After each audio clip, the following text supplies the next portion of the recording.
For economics, now your next topic is state level trends in poverty.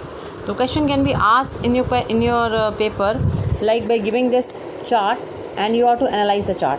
And that can also be asked that analyze the state-wise poverty, state level trends in poverty, and explain that. And there the chart will not give you the chart in the exam, and you have to explain the things yourself. If you are not able to remember or learn the exactly the percentage of poverty or percentage of poor people, number of people, then you can explain that this particular state is improving, this particular state is not improving. Likewise, that is given in your question. First of all, you have to write down that during 1970s, no need to write 73, 74. You can write down 70s. There are half of the population were living in below the poverty line in many of the states. ठीक है.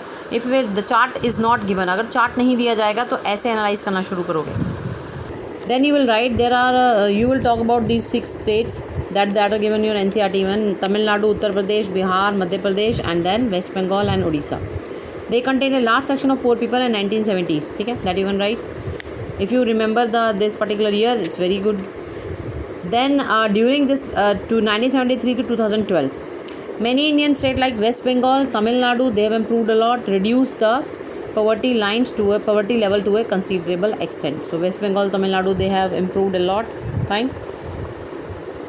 And where the maximum improvement is required, those states are Odisha, Madhya Pradesh, Bihar, and Uttar Pradesh. So this is the chart given in your NCERT one. So here Andhra Pradesh has improved a lot, because here 49% of the state of the 49% of the people, whole population living in the state, it was 49 in 2011-12, like this light one showing the 2011-12, 73, 74. This is a darker one. So darker one is showing the 49%, and what is showing population below poverty line, that means absolute poor. So 49% of the population is below that. हाँ जी. Now तो ये देखो, ये दिखा रहा है कि 49% of the population living in the state, they are below the poverty line in 1973, 74 और 2011-12 में.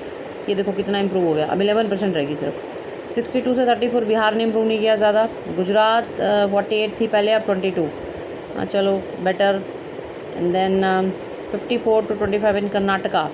हाफ ऑफ द पॉपुलेशन, पहले 54% यानी कि 0.5% पॉपुलेशन थी, आप 25% रहेगी below poverty line. 62, 36 Madhya Pradesh. Maharashtra 53 to 24, 66 to 36 Odisha. So which have improved a lot, like you can make the difference. Andhra Pradesh has improved a lot. Then West Bengal, that has also improved a lot, 63 to 23. Then 57 to 30 Uttar Pradesh, that is also improving, but more improvement is required. Then 95 to 16 Tamil Nadu, this improved a lot. 1, 2 and 3, this improved a lot. These states improved a lot because now the gap is less. This is also Karnataka improved a lot. And then Gujarat is also improved a lot. Madhya Pradesh, so 62% population earlier, now only 36%. So these states improved. Maharashtra improved a lot. Likewise, you can write down that these states improved a lot. So poverty line in the 4 states, basically Madhya Pradesh, Odisha, Bihar and Uttar Pradesh, they are still far from the national poverty level. And but the states which improved a lot, that is Andhra Pradesh, Karnataka basically, Maharashtra, Tamil Nadu and West Bengal a lot. These states improve a lot in terms of reducing the poverty or reducing the people who lives in the below the poverty line. तो इस तरह से हो सकता है आपको chart given होगा, फिर तो एनालाइज कर ही लोगे. फिर तो देखो एनालिसिस लिखा ही हुआ है. अब बता दोगे आंध्र प्रदेश ने इतना इंप्रूव किया, इस ज़्यादा इंप्रूव किया. माइनस करके देख लेना, 49 - 11, जिसका ज़्यादा आ रहा है तो उस हिसाब से आप इसको इसमें से माइनस कर लेना ना, तो देख लेना कितना इंप्रूवमेंट है. सबको माइनस कर लेना, तो सबका स्टेज आप ये 1, 2, 3, 4, 5, 6, 7, 8, 9, 10, 11 आपके बन जाएंगे सेंटेंसेस इसके केस के अंदर. 4 मार्क्स का आता है हार्डली एनालिसिस. ठीक है. और अगर चार्ट नहीं गिवन होगा तो भाई तुम्हें फिर अपने आप देना पड़ेगा. ठीक है ना. जब आप चार्ट को एक्सप्लेन करोगे तो बताओगे कि पॉपुलेशन बिलो पॉवर्टी लाइन की बात हो रही है यहाँ पर. ठीक है. तो इस तरह से क्वेश्चन अटैम्प्ट करोगे आप. Now next question is British rule, adverse effect on living standard of the Indians. So what Britisher did to the Indian in terms of poverty? British government systematically destroyed the Indian industry. सबसे पहले handicraft industry को destroy किया था. D industrialisation में क्या किया इसने, handicraft industry को डिस्ट्रॉय किया था। तो अब सबसे पहले इसने क्या बना दिया इंडिया को सिर्फ एक रॉ मटेरियल एक्सपोर्ट करने का एक बस कंट्री बना दिया, जो कि सिर्फ ब्रिटेन की इंडस्ट्री को डेवलप करेंगे, और फिनिश गुड जो होगी वो ब्रिटेन इंडिया में सेल करेगा, ठीक है, और ब्रिटेन इंडिया में सेल करेगा एट हायर प्राइस, अच्छे खासे प्राइस पे सेल करेगा, ठीक है। तो ये इसने बना दिया, इससे कि पॉवर्टी बहुत ज़्यादा बढ़ गई, क्योंकि इंडस्ट्रीज़ को यहाँ डेवलप ही नहीं होने दिया गया। More than 70% of Indians were engaged in agriculture. So because 70% of the Indian they were engage in agriculture through British Raj. तो British policy basically raise rural taxes उन्होंने बहुत ज़्यादा बढ़ाया, जिससे कि जो मनी लैंडर थे वो बहुत ज़्यादा they become large landowner and they exploited the landless farmer to the large extent। बहुत ज़्यादा एक्सप्लॉइट किया इन्होंने इसको, क्योंकि इन्होंने रूरल टैक्स बढ़ा दी। इनको पता देख लिया भाई 70% लोग तो एग्रीकल्चर करते हैं, तो एग्रीकल्चर पर टैक्स लगाओ। तो एग्रीकल्चर जो था that depends upon the natural condition, so that was not, facilities were not given by the Britisher to the landless farmer और to the farmer or introduced in India। So in that case what happened that they have been exploited a lot, because to pay off the rural taxes landowners or the money lender or zamindar exploited the landless farmer very much। तो now third point, under the British rule India began to export good food grain। इतना बुरा हाल हो गया है, देखो India के अंदर food grains को एक्सपोर्ट करना शुरू कर दिया इन्होंने। देखो क्या कहता है ये, और इंडिया में फेमाइंस भी आ गए, यानी कि इन्होंने कैश क्रॉप बनानी शुरू कर दी, जिसको ये एक्सपोर्ट करेंगे। टेक्सटाइल्स बनाने शुरू कर दिए, टेक्सटाइल्स के लिए रॉ मटेरियल बनाना शुरू कर दिए, जिसको एक्सपोर्ट करेंगे। और इंडिया में अपने लिए खाने के लिए, यानी कि फ्रूट ग्रेन्स के लिए फेमाइंस आ गया था। ये बता रहा है 26 million people have been died in famines between 1875 and 1900। इतने सारे लोग मर गए थे फेमाइंस के अंदर, स्टारवेशन था इसके अंदर बहुत ज़्यादा। तो ये ब्रिटिश रूल के अंडर हुआ था, ठीक है।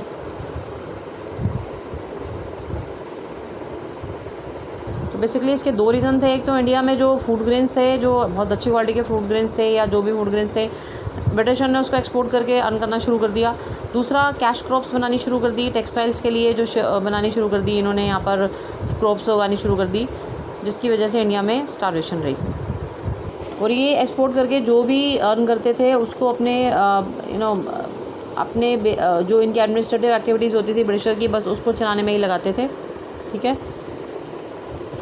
इसके बाद तो money earn by the Britisher from the export, they don't use the money for the development of the country, for the poor people of the country, they use that money for paying its own debt और using all the resources of India for their own purpose. Now agriculture के बारे में बात हो रही है, how agriculture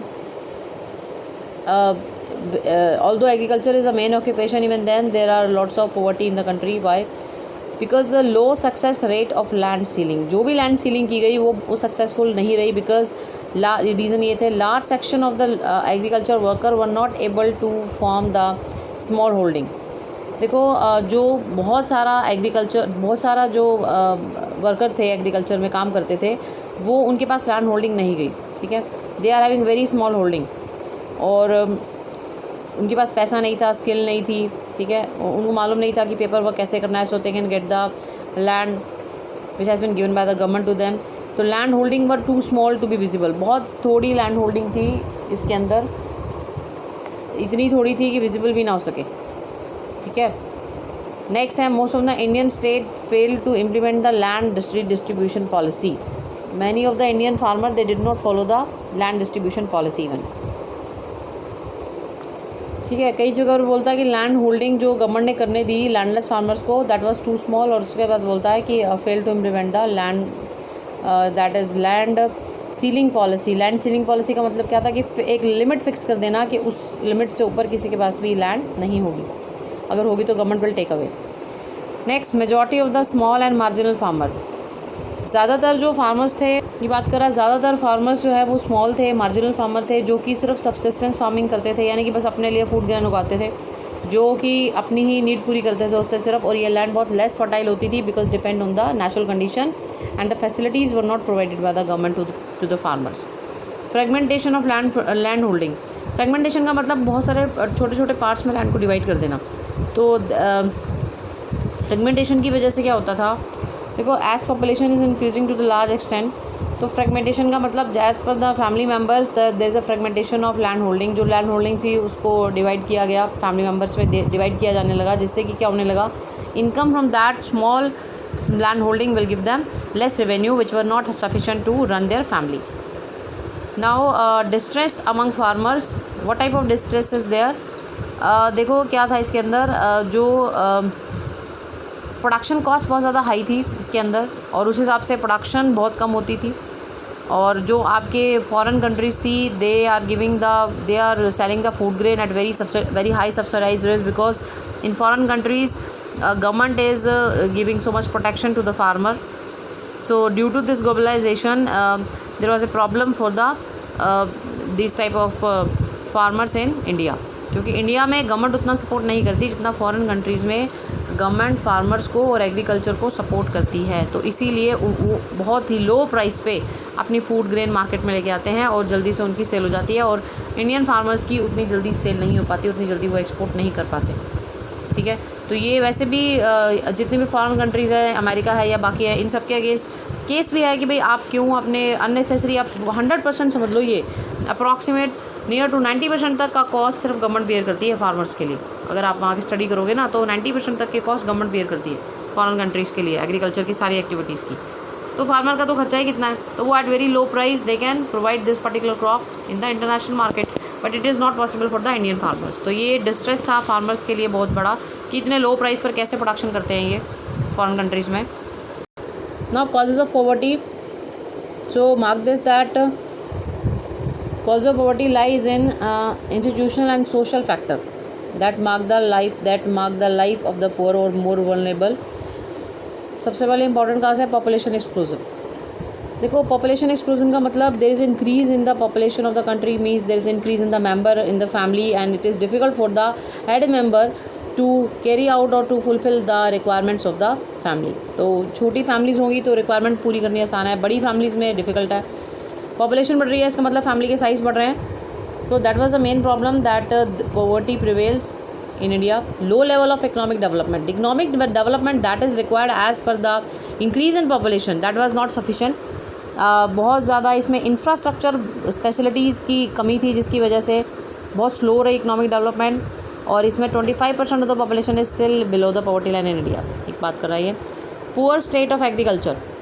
तो poor state of agriculture because agriculture needs various facility, equipments, condition, so they were not provided by the government to the small holding farmer, fragmentation, small holding land holding farmers. So that is why due to low productivity they remain as poor. They were not able to earn much with this agricultural activities. High illiteracy rate is a main reason, because now people are not well educated to grab the opportunity which has been given by the government to them. तो high illiteracy rate की वजह से जितनी भी emerging employment opportunities थी, जैसे आजकल की एमर्जिंग एम्प्लॉयमेंट अपॉर्चुनिटीज़ है, ई कॉमर्स है, ठीक है, इस तरह की चीज़ें हैं, जिसमें कि अगर सपोज किसी के फादर बिजनेसमैन है तो they use to tell their children, okay now do your study in the way, because you are to compete in this business world and you should know what is e commerce and all, आपको सारा ये computer आना चाहिए। They feel very happy when that has been conveyed कि भाई हाँ भाई now they are good in understanding all these thing, क्योंकि आजकल के टाइम पर बिना कंप्यूटर के, बिना ई कॉमर्स के, बिना ये सब समझे आप कैरी ऑन नहीं कर सकते। तो एमर्जिंग अपॉर्चुनिटीज़ तभी आप ग्रैब कर सकते हो when you are educated well enough. So high illiteracy rate थी, जिसकी वजह से जो पुअर पीपल थे they were illiterate and they were not able to grab the opportunities. Now high level of unemployment also prevailed in the country. देखो इसमें क्या था, जितने भी अनएम्प्लॉयड यूथ थी, industrialization was not enough in the country, और मैं कहूँ कि फैक्ट्रीज़ और ऑल द प्रोडक्शन और all the industries are not enough in the country to give employment to all, to absorb all the people who are poor and who need job. और जितने भी ये अर्बन पुअर थे वो या तो unemployed रह जाते थे, या फिर टेम्प्रेरी एम्प्लॉयड रहते थे, या फिर अंडर एम्प्लॉयड रहते थे। अंडर एम्प्लॉयड का मतलब जितने पैसे मिलने चाहिए उससे कम मिलना उसी काम के लिए, जितना टाइम मिलना चाहिए एम्प्लॉयमेंट के लिए उससे कम टाइम मिलना उनको एम्प्लॉयमेंट के लिए, यानी कि उससे कम टाइम में, जैसे मतलब 9 आवर्स है, 9 आवर्स में से सिर्फ 4 आवर्स की उनको एम्प्लॉयमेंट मिलना डेली की। और जो कैजुअल लेबर्स थी वो बहुत ही ज़्यादा वल्नरेबल सिचुएशन में थी, because they are having limited skill and no job security for them, no asset, no wealth with them. So it is very difficult to sustain all these people. High level of indebtedness. एक loan को लेने के लिए आप दूसरा loan लेते हो, दूसरे लोन को चुकाने के लिए तीसरा. तो high level of indebtedness was there in the country. And then where they are having a very casual type of job, and they are having very marginal salary. Suppose they were in the problem of medical or other, they were in the need of fund or money, then they have to take loan from this or that way, and it was not possible for them to pay off the loan due to their marginal income, which is having very less trend of increasing. Inequality of income in the country, unequal distribution of income in the country. This is the main reason for poverty in India. Next reason is inflation. This is the main reason. Inflation means continuously increase in the price of the goods, food grains. So this was the main reason that's why poverty prevailed in India.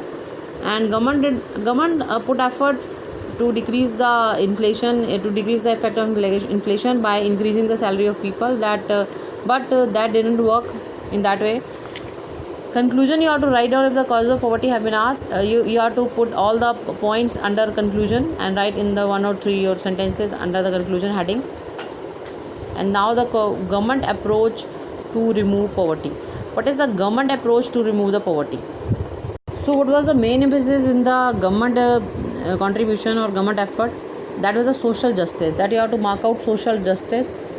This is the main, you can say that this is the main emphasis in 5-year plan, social justice. And in all the 5-year plan, there is always a program for poverty alleviation program, and still it is going on. Right?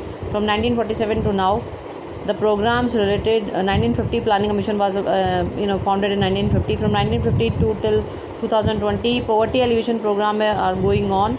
So what were the poverty alleviation program by the government? Basically, they were the growth oriented approach. They were having the growth oriented approach. This growth oriented approach means the growth of all the section of the society, there should not be only growth of rich people. There should be growth of poor, upper, middle, or all type of section of society should be grown with the development of the economy. For that, rapid industrial development have been introduced. Agriculture sector have been introduced with the more inventions, like green revolution was there with the use of more fertilizers and more new types of seeds, so that crop will be grown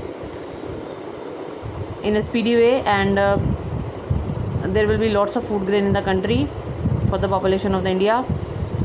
But that has been ineffective. Why? Because population growth, the speed of population growth is to large extent, to greater extent than the growth in the country.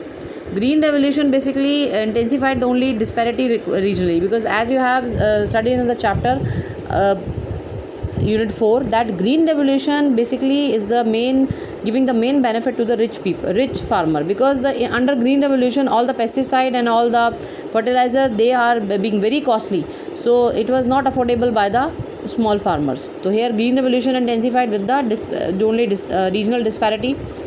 There was unwillingness and inability to redistribute land. So government was not that much, you can say government was not in the position to do that much effort, because in all the village areas are there, and small or big, and it was very difficult to distribute the land as per the proportion given by the government in all the areas, and the people were also not cooperating for that. Many times they just giving the fake excuses, they just giving the false cases, and they are not giving the true information about their land. Now the next is the benefit of economic growth did not trickle down the poor even. Fine. So this is the main reason that why growth oriented approach was not successful to large extent. Then many poverty alleviation program have been propounded after this growth oriented approaches. Now the next is poverty alleviation program that has been arisen after growth oriented approaches in all the basically first 5-year plan or second 5-year plan. So in this poverty alleviation program, this second approach was initiated basically from the third 5-year plan. So this is the point you are to mark, that this is poverty alleviation program from the third 5-year plan, and then that has been extended to next 5-year plan. And now the Niti Aayog is going on, and it is extended to that one also. Variety of program has been introduced in this poverty alleviation program. And what were the poverty alleviation program? that were given in the this way. This you have to do. Second point is related to this point. Poverty alleviation program. Fine. So many programs are given over there. So in a poverty alleviation program, basically the number of people remain constant because there is a growth in population. Definitely the poverty, there is a decline in the poverty, but the number of people who were under the poverty line, they were the same because of there is a growth in population. So now the government introduced two type of programs, self employment program and wage employment program. हम कौन से programmes की बात कर रहे हैं? Poverty alleviation programme. Poverty alleviation programme कब introduce हुए? 3rd 5 ईयर प्लान में.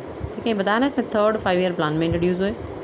दूसरी बात, पोवर्टी जो एलिवेशन प्रोग्राम है, that has been started after growth oriented approach that has been introduce in 1st and 2nd 5 year plan. Growth oriented approach आई, जिसमें आपको ग्रीन रेवोल्यूशन आया, इंडस्ट्रियल डेवलपमेंट आई, but that was not enough. So that is why poverty alleviation programme has been started. और ये यहाँ से आपको यहाँ तक कनेक्ट कर रहा है. ठीक है, self employment programmes and wage employment programme. Self employment programmes में बेसिकली आपकी ये मेन है, इनको आपको लर्न करना पड़ेगा. ठीक है, so when you are doing self employment program, so first of all rural employment generation program, that is basically as the name suggests rural, basically for rural area.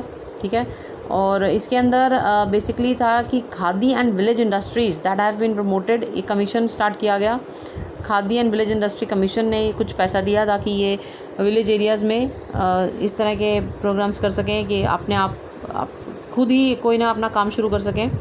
यहाँ पर फाइनेंशियल असिस्टेंस मिलती थी bank से ताकि अपनी small industry setup कर सकें और अपना आगे फर्दर उस जो प्रोडक्ट बनाए उसको सेल करके वहाँ से अपना प्रॉफिट अर्न कर सकें. इनके बहुत ज़्यादा जो ये इस तरह से मिलता है ना फाइनेंशियल असिस्टेंस, जो अंडर किसी प्रोग्राम के अंडर जो इंडस्ट्रीज़ खुलती हैं, इनको बहुत बेनिफिट होते हैं, टैक्स हॉलिडेज़ होते हैं, बहुत कुछ भी टैक्स नहीं देना पड़ता इनको. तो ये बेसिकली ये कमीशन स्टार्ट किया गया इसके लिए, Khadi and village industries commission. ये वाला क्वेश्चन आ जाएगा तुम्हारा, which commission has been introduce for rural employment generation programme, that is Khadi and village industrial commission. Prime ministers Rozgar Yojana. देखो इसके अंदर क्या था कि जो आपका बेसिकली एजुकेटेड अनएम्प्लॉयड लोग थे, लो इनकम फैमिलीज थे, rural urban area both, they are giving the financial assistance to set up their own industry and that generate employment. और इसके अंदर ये बात कर रहा है कि that has been introduce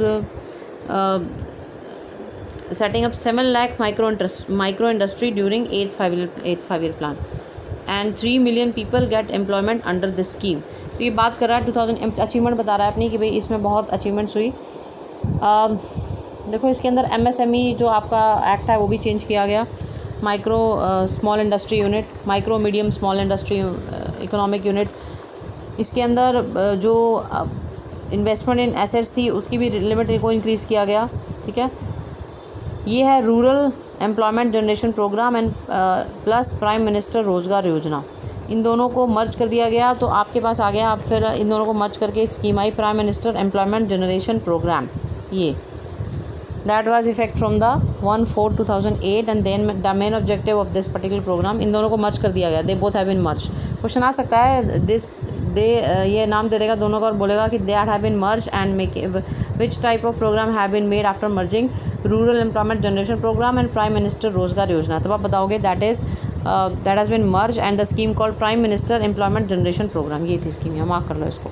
that was introduce in 2008. ये भी पूछ सकता है कि prime minister employment generation programme has been introduce in which year, that is 1/4/2008. याद रखना पड़ेगा आपको. इसका पर्पज़ क्या था? एम्प्लॉयमेंट अपॉर्चुनिटीज़ जनरेट करना rural urban area both by setting their self employment venture, और then to bring together all the traditional artisan, जो भी ये इसमें इन्वेस्टमेंट इतना ज़्यादा नहीं होता basically, and unemployment youth to give some employment opportunities. ठीक है, अगर कोई आर्टिस्ट है, किसी को कुछ बनाना आता है, तो इसको यहाँ पर चांसेस दिए गए. ठीक है, उसके बाद है स्वर्ण जयंती, बेसिकली शहरी रोज़गार योजना. तो स्वर्ण जयंती शहरी रोज़गार योजना के अंडर क्या था? That is giving the employment opportunity both the self employment and wage employment in urban area. दोनों को ही एम्प्लॉयमेंट प्रोवाइड करी थी योजना. That is the gainful employment through encouraging the setting up self employment ventures और provision for wage employment both. And it is funded on this 75:25 basis की 75 जो भी पैसा होगा 75% सेल्फ एम्प्लॉयमेंट में, 25% वेज एम्प्लॉयमेंट में इसको स्पेंड करेंगे between central and that has bin 75 and 25 that has bin funded with central and state government. ये दोनों ने मिलकर स्टार्ट की, ठीक है। इसमें से ये दोनों स्कीम्स के लिए पैसा इन्वेस्ट करेंगे। रेशो 75:25 रखी गई। इसके बाद financial assistance has been given to the family, individuals, all self employment programmes and the government changes approach since 1990 through the programme Swarna Jayanti Gram Swarozgar योजना। 1990s में इनके नाम चेंज होते रहे। बोलते हैं ना, योजनाओं के नाम चेंज होते रहे, बट सक्सेस इतनी नहीं मिली। They are not in gaining much successful all these योजनास, ठीक है। इसके बाद ये भी आ सकता है क्वेश्चन आपका, 1990s में what was the name suggesting and what was the name put by the government, used by the government for स्वर्ण जयंती शहरी रोजगार योजना, दैट इज़ स्वर्ण जयंती ग्राम स्वरोजगार योजना, ठीक है। बेसिकली ये स्वर्ण जयंती शहरी रोजगार योजना में टिफ़िन सिस्टम नहीं स्टार्ट किया गया, ये भी इसी योजना के अंडर ये सब चीज़ें, जिसमें अगर आपके अंदर कोई भी टैलेंट है, कुछ भी आप थोड़ा सा बिजनेस स्टार्ट करना चाहते हो तो उसके अंडर आपको यहाँ से फाइनेंशियल असिस्टेंस मिलेगी। सेंट्रल और स्टेट दोनों अपना इसमें पैसा देंगे, जो भी यूथ है जो भी पर्सन आता है अगर वो अनएम्प्लॉयड है तो दोनों तरह से काम था। वेजेस, अगर वेजेस एम्प्लॉयमेंट है, प्रोविज़न फॉर वेजेस एम्प्लॉयमेंट कोई करना है तो उसके लिए भी पैसा देगा। फैमिली को सपोज़ करोगे, कहता है कि मेरे पास एम्प्लॉयमेंट नहीं है और I am in the search of job, तो उसको भी सपोर्ट करने के लिए गवर्नमेंट ने यहाँ पर फाइनेंशियल असिस्टेंस रखा, ठीक है। नेक्स्ट है स्वर्ण जयंती ग्राम स्वरोजगार योजना। ये तो यहीं से आपकी जनरेट हुई, स्वर्ण Jayanti Gram Swarozgar Yojana, that has been since 1990 through this programme. यहाँ से 1990 से स्टार्ट हुई है, ऊपर वाली जो है ना, ये 1990 से स्टार्ट हुई। इसके बाद इसका भी एम यही था, जो माइक्रो एंटरप्राइजेज़ हैं, MSMED एक्ट है जो, उसके अंडर जितनी भी एंटरप्राइजेज़ हैं उनको पैसा देना, सो दैट दे कैन स्वरोजगार, यानी कि अपने आप को खुद ही वो एम्प्लॉयमेंट दे सकें, स्पेशली जो बिलो पॉवर्टी लाइन है। और इसके लिए सेल्फ हेल्प ग्रुप भी स्टार्ट किए गए, ठीक है। सेल्फ हेल्प ग्रुप में क्या होता है, सेल्फ हेल्प ग्रुप में कुछ लोग आपस में मिलकर एक दूसरे की हेल्प के लिए सेल्फ हेल्प ग्रुप बनाते हैं। ये आपस में सेविंग सबकी पूल करते हैं, सबकी सेविंग इकट्ठी कर ली, उसके बाद उस सेविंग में से लोन देते हैं। वो सेविंग ये as a collateral security bank में रखते हैं और फिर बैंक से ये लोन लेते हैं। सपोज़ करो देयर आर 20 पीपल, ठीक है, तो सपोज़ करो 20 out of 20 people x is a person who has taken the loan from bank, ठीक है, with the collateral security of kept by the self help group with the bank। तो अब self help group ने सब लोगों से saving, 20 लोगों ने आपस में सेविंग कलेक्ट की, सेविंग इन्होंने बैंक में रख दी, ठीक है, एज ए कोलेटरल सिक्योरिटी, और उसमें से एक्स ने लोन लिया, तो बाकी के जो लोग हैं वो उसको फॉलो अप करते हैं, because they know that loan is the name of self help group. इस केस में गवर्नमेंट बहुत ज़्यादा इनको असिस्ट करती है, हेल्प करती है, ठीक है। तो these are the many self help group. Gujarat में है कई self help group which is successfully going on, तो ये सेल्फ हेल्प ग्रुप भी इसके अंदर स्टार्ट किए गए, ठीक है। इसके लिए जो आपका बेसिकली रीस्ट्रक्चर किया गया एक scheme, national rural livelihood mission, that has been promoted for promoting self help group and similar programmes called national urban livelihood mission, that has also been promoted in the place for urban poor के लिए specially ये programme start किया गया, ठीक है। ये दोनों programmes के नाम आपको याद रखने पड़ेंगे भाई, ठीक है।